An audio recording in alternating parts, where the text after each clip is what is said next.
Welcome to another episode of Keeping Up with Bobcat. Hope you all had a great day. Bobcat had a wonderful day. I got a lot done, you all. After breakfast this morning, I got up and did the laundry. And after I did the laundry, I got up and rearranged some of my furniture in my bedroom. You know, sometimes you get stuck in one routine in your bedroom and you feel, sometimes I feel like stuck. So what I do from time to time, I just move it around and rearrange the furniture. And it feel like I'm in a hotel or feel like I'm visiting. And that's a good feeling, you all. Also, you all, I came to the kitchen and did an inventory of the spices and everything I got in the kitchen. I have been asked to help prepare a Christmas dinner. I want to make sure I get all the ingredients I need. I'm only cooking collard greens and a pound cake, but also my sister prepared too, and so I want to make sure she got the ingredients also since I do the shopping. So I did that, and I made a list of the stuff that I needed. You all, since the last video, I've been to the beauty shop. I got my hair touched up. I was trying to wait. I was trying to wait for 6 months, you all, but that doesn't work, especially with my hair. But then the beautician said, you don't wait no 6 months. You're supposed to get it every 6 to 8 weeks, which I realized is probably true. Because if you wait too long, your hair will break out some. And I've seen some breakage in my hair. So I got that taken care of. Also, I went Christmas shopping, you all. Did a little shopping for my nieces and nephews and some family members. Just some little stuff that I like to see their face light up for Christmas. It's not the expensive stuff you get for them. It's the thought that you get. They get like you care about them when you give them something. So I got a few items for them too, which was a good thing for me. I'm glad I did, you all. So I got that done, and a few other family members, and some few little surprises like I like to do, but nothing so expensive. I did that. Also, you all, I've been watching this paramountplus, this movie thriller. It's the name of it, I See You. It's about this small town detective who was doing trying to find out who killed this 10-year-old boy like some years ago. While he was doing some research on trying to find out, or doing some detective work on trying to find out, it was some strange things going in his house. In his house, it was noises. His forks and spoons were coming up missing. It was like somebody had been sleeping in his bed. They had been in the refrigerator eating their food. But what I didn't know, and maybe he did know, but at that point he didn't know that it was kids frogging there. They was upstairs in the attic frogging in his house. They would sleep in his bed. They would eat food out the refrigerator. And when they hear him coming, they would get quiet and hide in corners. Also, you all, his wife was having an affair with a guy. So she had an affair, and her son was angry with her because he felt that she had broke up the family. And they when they were on speaking terms. So one day, she had a doorbell ring. She went to the door. It was the guy she had an affair with. And he said, "Why don't you answer my phone? I've been calling you. You won't answer." And she said, "Well, I'm not dating you anymore. We're not going there. I don't want you."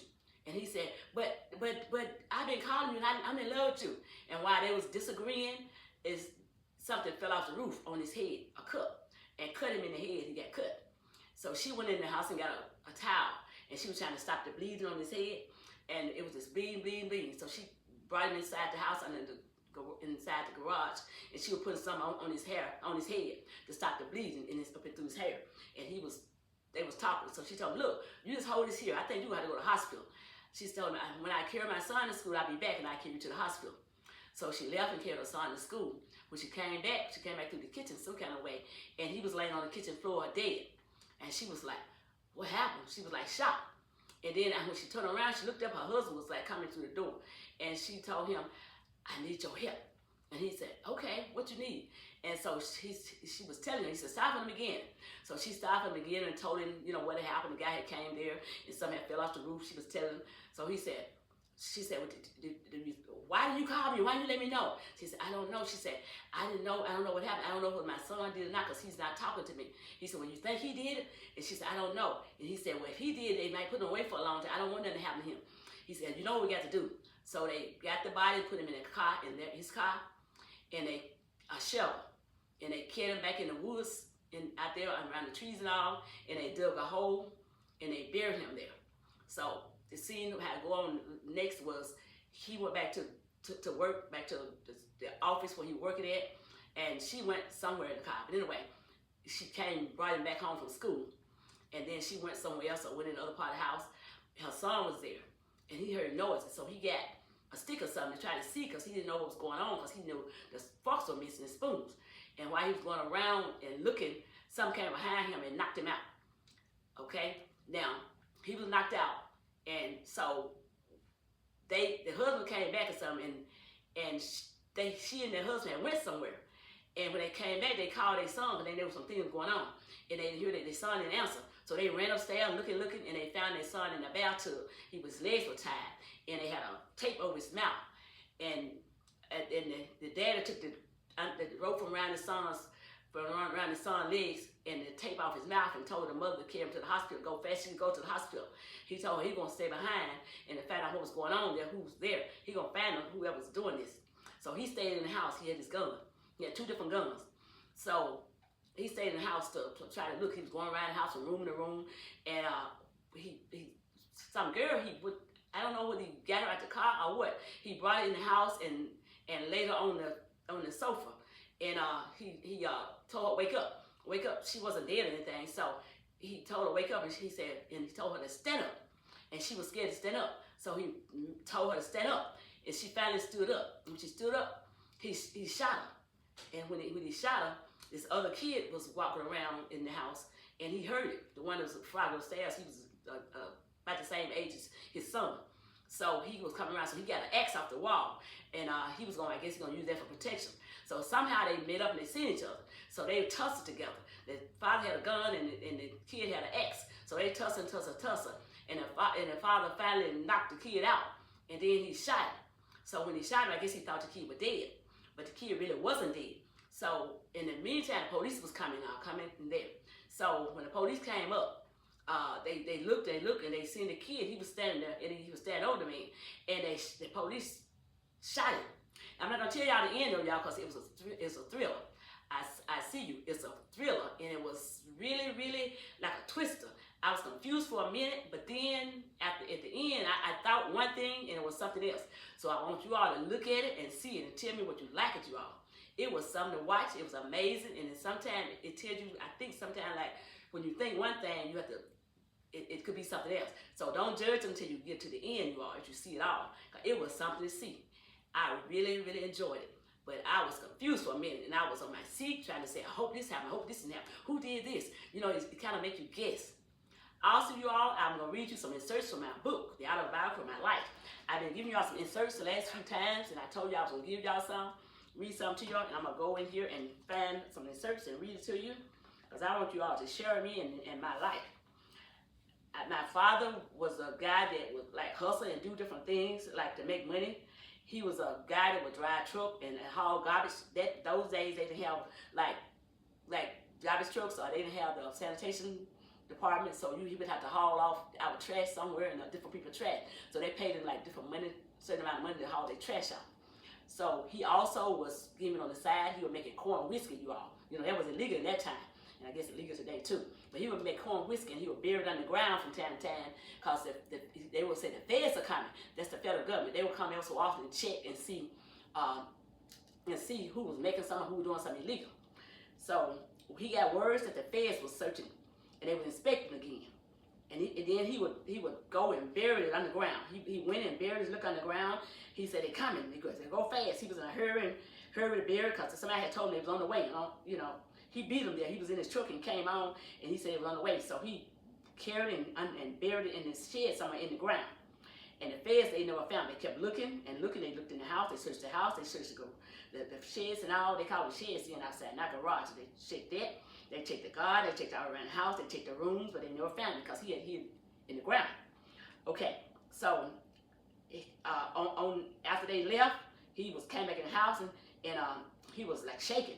And I said, they'll be back. And he said, shut up, girl. He was telling me, I would be joking with him, but I didn't know at that time how scared he was, how serious it was. So also one day, he was driving us, me and my sister. Somebody asked him to carry him to the store. He would also do that too. And he was driving us on the way to the store. He had a rider that was inside the car with him. So my sister and I would sit on the back of the truck. And it's a guy had flagged him down. We didn't know he was wanted by the government or the police. So he flagged him down. He told me he'll pay him if he carried him somewhere. So my dad told him, get on the back of the truck. So he got on the back of the truck with us. And on the way, he was driving very slow. He was called a hitchhiker. And on the way there, it was a roadblock. And the hitchhiker was wanted for some crime. The police got him from the back of the truck, told my father to stop.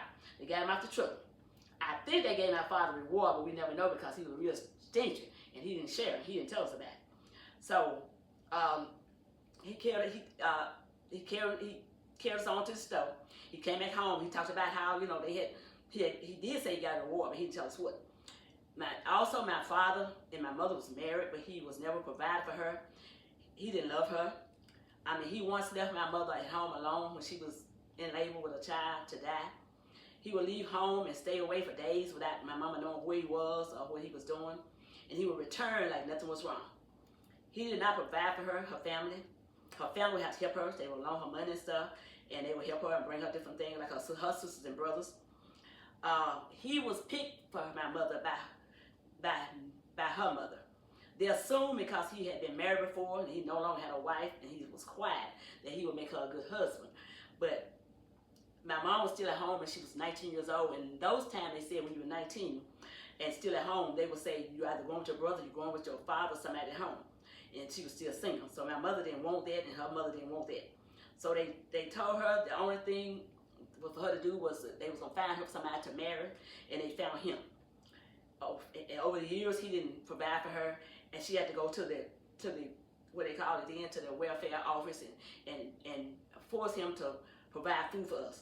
And he would they forced him to buy he would buy like a sack of flour like 1 week. The next week he'd buy a sack of meal, and then next week he'd buy some shortening, and then some beans. She would never get it all at one time. So we had to eat from the garden. She did raise a garden. He once told my mother the only thing that he loved was money. And he told her money was the only thing he loved. He told her when he was a teenager, he once swallowed a penny to save it. Because he knew when he used the bathroom, it would come out and it would save when nobody knew he had it. So after that, he began to bury his money underground in a little jar and a bucket. He did that while he was with her. So she didn't know where it was. Like he hid his corn whiskey, he would hide his money in a jar. And when people paid him, he would hide it. So he never gave her any money, anything. So those are some of the inserts in my life. My mother said if she had never been forced to marry him, she never would have. She didn't marry him because she loved him. She married because she had to leave home at 19. So you all, that's some inserts from my book. I'm not going to go so further because I want to have a lot to tell y'all. If I tell you too much, I'm going to have nothing to tell y'all next time. I am still writing. I have a lot to tell y'all, and I want you all to hear it. And I want you all to share, and I want you all to buy this book when I finish. Thank you all for listening. Thank you all for sharing. Thank you all for subscribing. I don't take it lightly. Thank you all. I really, really appreciate it. Bobcat, we're going to see y'all in the next video. Y'all have a great, great shopping and a great Christmas. I want you all to have a ball. Bobcat, going to see y'all in the next video. Thank y'all.